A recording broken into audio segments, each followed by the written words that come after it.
नमस्कार साथियों, unique politics पे आप सभी का स्वागत है। मैं उमेश झिलमिलिया और आज चर्चा फिर से बीएसपी को लेकर करने वाले हैं। विश्लेषण करेंगे, पीछे के चुनाव को लेकर भी हम चर्चा करेंगे, क्योंकि जिस तरह से कल मायावती जी ने प्रेस कॉन्फ्रेंस की है उसमें कहा है कि हम दमदारी से चुनाव लड़ने वाले हैं, तो इससे टेंशन बीजेपी और समाजवादी पार्टी दोनों की बड़ी है और कहाँ कहाँ किस हद तक इसको नुकसान हो सकता है, इस पर हम चर्चा करेंगे थोड़ी सी। पहले तो नारे की बात करें तो बीजेपी की तरफ से जो नारा दिया जा रहा था, बटेंगे तो कटेंगे, और समाजवादी पार्टी ने फिर नारा दिया कि जुड़ेंगे तो जीतेंगे, यानी कि सबको इस तरह की राजनीति करनी है कि जनता को एक तरह से गुमराह किया जाए। मायावती जी ने इस बात को कहा कि बटेंगे तो कटेंगे और जुड़ेंगे तो जीतेंगे, इस तरह का नारा दिया जा रहा है। लेकिन बीएसपी की तरफ से जो नारा दिया गया है कि बीएसपी से जुड़ेंगे तो आगे बढ़ेंगे और सुरक्षित रहेंगे, यानी कि अगर कंपैरिजन भी नारों की करें तो नारा जो है बीएसपी का, इन दोनों नारों से मुझे लगता है जनता को ज़्यादा पसंद आएगा ये, क्योंकि यहाँ बात हो रही है जुड़कर सुरक्षित रहने और आगे बढ़ने की। तो चलिए, बहन जी ने या बीएसपी की तरफ से नारा आया हुआ है, तो जितने कार्यकर्ता हैं बसपा के, अब इस नारे को पूरे उपचुनाव में बोला जाएगा, और महाराष्ट्र में, झारखंड में चुनाव है, वहाँ भी इस नारे को अब बढ़ चढ़ कर बोला जाएगा। चर्चा इस बात पर करनी है कि अब जब बीएसपी की राष्ट्रीय अध्यक्ष मायावती जी ने पहले ही ऐलान कर दिया था कि हम 9 सीटों पर चुनाव लड़ेंगे, या जितनी भी सीटों पर, 10 सीटों की बात हो रही थी कि 10 सीटों पर उपचुनाव होंगे उत्तर प्रदेश के अंदर, तो हम पूरी दमदारी से चुनाव लड़ेंगे, मैदान में होंगे। लेकिन कल अचानक से प्रेस कॉन्फ्रेंस बुलाने की क्या जरूरत पड़ गई? क्योंकि मायावती जी ने जिस तरह से कल बात की है और बताने की कोशिश करी है कि जनता को आप सूझबूझ से अपनी सोच समझकर वोट देना है कि कौन तुम्हारा भला चाहता है या किसने तुम्हारा भला किया है, किसके कार्यकाल में भला हुआ है, सारी की सारी चीजें मायावती जी ने बताने की कोशिश की है कल। और इस प्रेस कॉन्फ्रेंस का मतलब सीधा सीधा ये भी निकलता है कि मायावती जी ये बताने की कोशिश कर रहे हैं कि हम ऐसे ही चुनाव मैदान में नहीं हैं, हम पूरी दमदारी से चुनाव लड़ रहे हैं और लड़ रहे हैं। ऐसी बात नहीं है, 24 के चुनाव के बाद से, मैं बार बार कह रहा हूं, या आप लोग भी जानते हैं कि 2024 के चुनाव से मायावती जी बहुत ज़्यादा सक्रिय हैं और समाजवादी पार्टी और कांग्रेस और बीजेपी, इन तीनों पर हमला बोल रहे हैं। इनकी जो नीतियां हैं, उनकी नीतियां जो खिलाफ गलत हैं, उनके खिलाफ लगातार मायावती जी बोल रही हैं।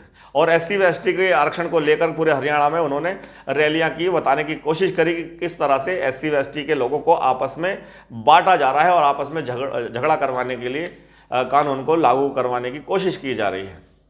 तो ये सारी की सारी चीज़ें बहन जी ने बताने की कोशिश करी। तो अब हम बात करेंगे कि अगर बीएसपी बड़ी मजबूती से चुनाव लड़ती है तो वो सीट कितनी जीत सकती हैं, कितनी नहीं, और किसका नुकसान, कितना फायदा किसका हो सकता है। पहली बात तो आप ये समझें कि अगर बीएसपी मजबूत होती है, कुछ लोग बीएसपी को बीजेपी की टीम बताने की कोशिश करते रहे, लेकिन उनको ये बात सोच लेनी चाहिए, या ये मैं कहता हूं कि ये जो बात है ये मूर्खता वाली बात है। इतनी बड़ी पार्टी, राष्ट्रीय पार्टी बसपा तीसरे नंबर की, और उत्तर प्रदेश में जो मुख्य धारा में सबसे ज्यादा जिसके पास ताकत है, मैं सीधा सीधा कहूंगा, क्योंकि किसी भी नेता की अगर ताकत नापी जाती है तो उसके वोट प्रतिशत से नापी जाती है, या ये कह सकते हैं कि उसका खुद का कितना जनाधार है उससे नापी जाती है। जैसे हम बीजेपी की या कांग्रेस की बात करते हैं, बीजेपी का और कांग्रेस का जो वोट है वो एक सही है, ब्राह्मण बनिए ठाकुर ज़्यादातर ये हैं, उसके बाद मुस्लिम आबादी हम कह सकते हैं कांग्रेस के साथ जाती है। ऐसे ही समाजवादी पार्टी की बात करें तो समाजवादी पार्टी का खुद का जो वोट है, यादवों का वोट है, वो 6-7% उत्तर प्रदेश के अंदर है। लेकिन दलितों की बड़ी नेता माना जाता है मायावती जी को, तो उनका जो वोट बैंक है वो 24% उत्तर प्रदेश के अंदर ही है। हालांकि आप बटा हुआ है, लेकिन उनका खुद का वोट की बात करें तो 24% है, वो कभी भी एक झटके में वापस आ जाएगा। तो मायावती जी की तो राजनीति 24% से शुरू हो रही है। तो उत्तर प्रदेश के अंदर सबसे बड़ी नेता बहन जी हैं, तो उनको बी टीम जो लोग कहते हैं, मैं कहता हूं ये एक तरह से मूर्खता वाली बात मेरी तरफ से मैं कह सकता हूं कि ये कहना ही गलत होगा।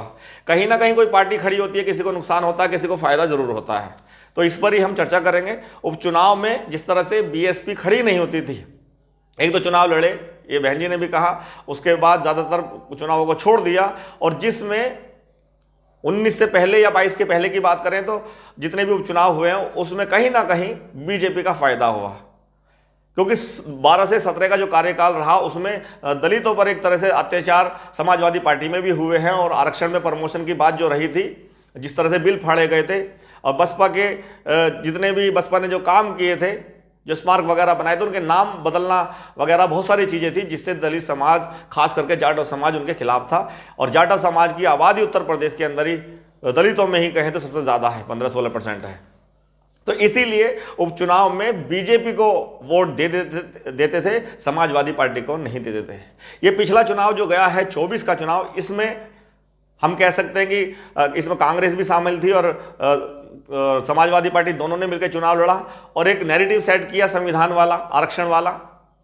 और बीजेपी के खिलाफ जिस तरह से लोग होने लगे थे, और जो दलित लोग हैं या बहुजन समाज के लोग हैं वो इसलिए भी खिलाफ होने लगे क्योंकि उत्तर प्रदेश के अंदर कहें तो महंगाई बहुत ज़्यादा चरम सीमा पर रही, बेरोजगारी सबसे ज़्यादा बढ़ गई, नौकरियां नहीं दी जा रही, पेपर वगैरह लीक जो हो रहे हैं, इन चीज़ों से परेशान होकर के बहुजन समाज के लोगों ने बीजेपी को हटाने का फैसला किया। और कहीं ना कहीं जो नैरेटिव सेट किया संविधान और आरक्षण का, उसमें उनको फायदा मिला और बहुजन समाज के लोगों ने इनको वोट दिया। लेकिन अब जब बीएसपी दमदारी से चुनाव लड़ेगी तो अब इसमें बीजेपी का नुकसान भी होगा और समाजवादी पार्टी का। अगर बीएसपी मजबूत होती है